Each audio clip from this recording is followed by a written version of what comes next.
भारत में शायद ही कोई महाभारत के बारे में ना जानता हो। हर कोई इस धर्म और सच्चाई के लिए लड़े गए युद्ध के बारे में जानता है और अगर धर्म ग्रंथों के माने तो ये 100% सच था और भागवत गीता जो एक एक चीज कही गई है वो सच में हुई थी। पर वही आज के कई ऐसे लोग हैं जो इसे झूठा मानते हैं और बस इसे एक मनगढ़ंत कहानी यानी कि माइथोलॉजी मानते हैं। लेकिन आज के इस वीडियो में हम आपको भारत के 8 ऐसे सबूत दिखाने वाले हैं जिसे देखने के बाद इस बात को कोई भी नहीं नकार सकता कि महाभारत सच में हुई थी और वो बस एक माइथोलॉजी नहीं है। नंबर 1, श्री कृष्ण की द्वारका नगरी।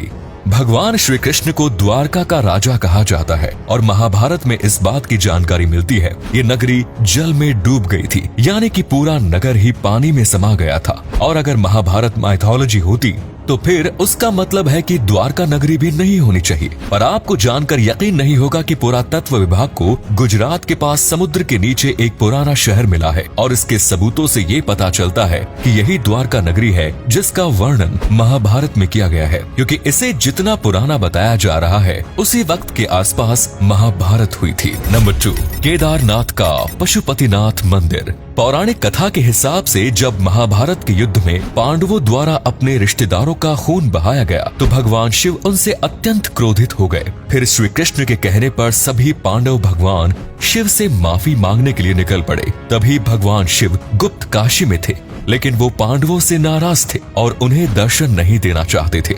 इसीलिए गुप्त काशी से पांडवों को देखकर भगवान शिव वहां से अदृश्य होकर किसी दूसरी जगह पर चले गए। आज इस स्थान को केदारनाथ के नाम से जाना जाता है। फिर पांडव केदारनाथ भी पहुंच गए, लेकिन भगवान शिव उनके आने से पहले ही बैल का रूप लेकर वहां पर मौजूद दूसरे नॉर्मल बैल के झुंड में शामिल हो गए। पांडवों ने फिर भगवान शिव की पहचान तो कर ली, लेकिन भगवान शिव बैल के रूप में ही जमीन में समाने लगे। तभी भीम ने अपने बल से बैल रूपी शिव जी को धरती में समाने से रोक दिया। फिर भगवान शिव अपने असल रूप में आ गए और उन्होंने पांडवों को क्षमा कर दिया। भगवान शिव का मुंह तो बाहर था, लेकिन उनका शरीर केदारनाथ पहुंच गया। फिर जहां उनका शरीर पहुंचा वो स्थान केदारनाथ और उनके मुंह वाला स्थान पशुपतिनाथ के नाम से जाना जाता है। ये दोनों मंदिर आज भी मौजूद हैं। इसका मतलब महाभारत का युद्ध भी हुआ था, क्योंकि ये मंदिर इस युद्ध का जीता जागता सबूत है जिसे नकारा नहीं जा सकता।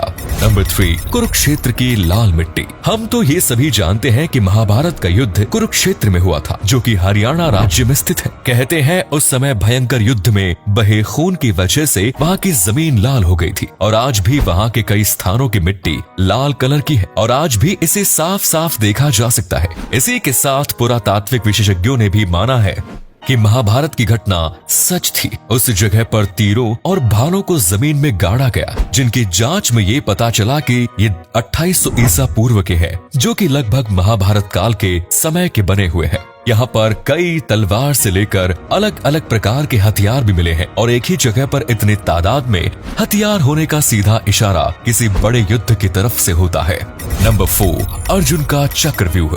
आप महाभारत में अर्जुन के चक्रव्यूह के बारे में जानते होंगे, जिसके अंदर जाने का रास्ता था लेकिन बाहर निकलने का रास्ता नहीं था और बस अर्जुन ही इसमें से बाहर निकल सकता था। लेकिन क्या आपको पता है इस चक्रव्यूह का जीता जागता सबूत आज भी मौजूद है। हिमाचल प्रदेश के हमीरपुर जिले के 16वीं सिंघवी धार के नीचे बसा राजनोड़ गांव एक ऐतिहासिक स्थल के रूप में मशहूर है। यहाँ पर पांडव अज्ञातवास के दौरान रुके थे। इसी समय अर्जुन ने यहाँ पर चक्रव्यूह का ज्ञान प्राप्त करके उसे पत्थर बनाया था ताकि वो इसे अच्छे से समझ सके और आज भी यहाँ मौजूद है। इस चक्रव्यूह को ध्यान से देखने पर पता चलता है कि अंदर जाने का रास्ता तो साफ दिखाई देता है, लेकिन बाहर आने का रास्ता पता नहीं चलता। इस जगह को पिपलू किले के नाम से जाना जाता है। इतने बड़े सबूत होने के बाद भी लिबरल लोग महाभारत को माइथोलॉजी बोलने की हिम्मत रखते हैं।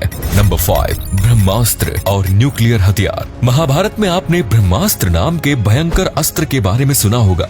ये अस्त्र ब्रह्मा द्वारा धर्म और सत्य को बनाए रखने के लिए बनाया गया था, जो कि विनाशकारी परमाणु हथियार था। हाँ, आपने बिल्कुल सही सुना, ये एक ऐसा हथियार था जिसको केवल दूसरा ब्रह्मास्त्र ही रोक सकता था। साथ ही जो इसे चलाता है वही इसे वापस लाने की क्षमता भी रखता है। ब्रह्मास्त्र के इस्तेमाल के बारे में रामायण से लेकर और भी कई युद्ध भी हो चुके हैं। जैसे कि रामायण में भी लक्ष्मण ने मेघनाथ पर ब्रह्मास्त्र से प्रहार करने की सोची तो भगवान श्री राम ने ये कहकर रोक दिया कि अभी इसका प्रयोग करना सही नहीं है, क्योंकि इससे सारी लंका नष्ट हो जाएगी और कई बेकसूरों की जान चली जाएगी और बिल्कुल आज के न्यूक्लियर बॉम्ब की तरह ये पूरे देश की पॉपुलेशन को तबाह कर सकता है। ब्रह्मास्त्र बेहद खास होता था, जिस कारण महाभारत और रामायण काल में ये सिर्फ गिने चुने योद्धाओं के पास ही होता था। धर्म ग्रंथों के हिसाब से रामायण में ये अस्त्र लक्ष्मण और महाभारत में ये द्रोणाचार्य, अश्वत्थामा, श्री कृष्ण, युधिष्ठिर, कर्ण और अर्जुन के पास था। ये अस्त्र पूरी दुनिया को नष्ट करने की ताकत रखता है। अमेरिका ने जे रॉबर्ट ओपेनहाइमर और परमाणु बम बनाने को दिया,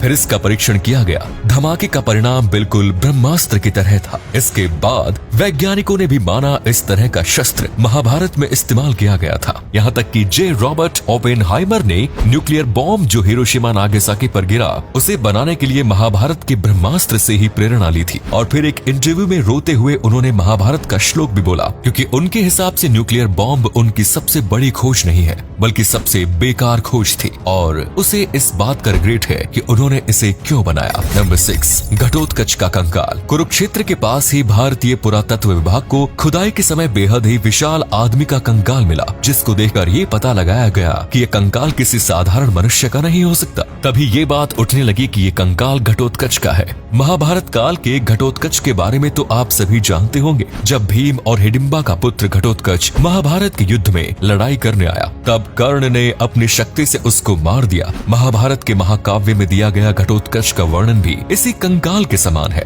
नंबर 7, कुंती पुत्र कर्ण का अंगराज्य। कुंती के सबसे बड़े पुत्र दानवीर कर्ण अंग देश के राजा थे, जो उन्हें दुर्योधन ने उपहार में भेंट किया अपने सबसे प्रिय दोस्त के रूप में। और आज अंग देश को उत्तर प्रदेश के गोंडा जिले के नाम से जाना जाता है। इसी के साथ माना जाता है जरासंध ने भी अपने राज्य के कुछ हिस्सों को कर्ण को दिया था और आज उसे बिहार के मुंगेर और भागलपुर जिले के नाम से जाना जाता है। भले ही इनके नाम बदल गए हैं, लेकिन दोस्तों इन राज्यों का स्थान वही है जहां कल था। इसे चाहकर भी बदला नहीं जा सकता। इस बात से ही आप इसकी सच्चाई का पता लगा सकते हैं। नंबर 8, श्रीमद् भागवत गीता। जिन्होंने भागवत गीता पढ़ी होगी वो ये भी जानते होंगे इसमें ज्यादातर श्लोक 2 लाइन में लिखे गए हैं। आप किसी भी श्लोक को पढ़ें और समझे तो वो कम शब्दों में बहुत अधिक बात कह देते हैं। गीता में जो बातें लिखी हैं वो किसी आम व्यक्ति द्वारा नहीं बताई जा सकती हैं। भले ही मानव सभ्यता का विकास काफी हो गया हो, लेकिन आज भी गीता में वो ज्ञान है जो अकल्पनीय है,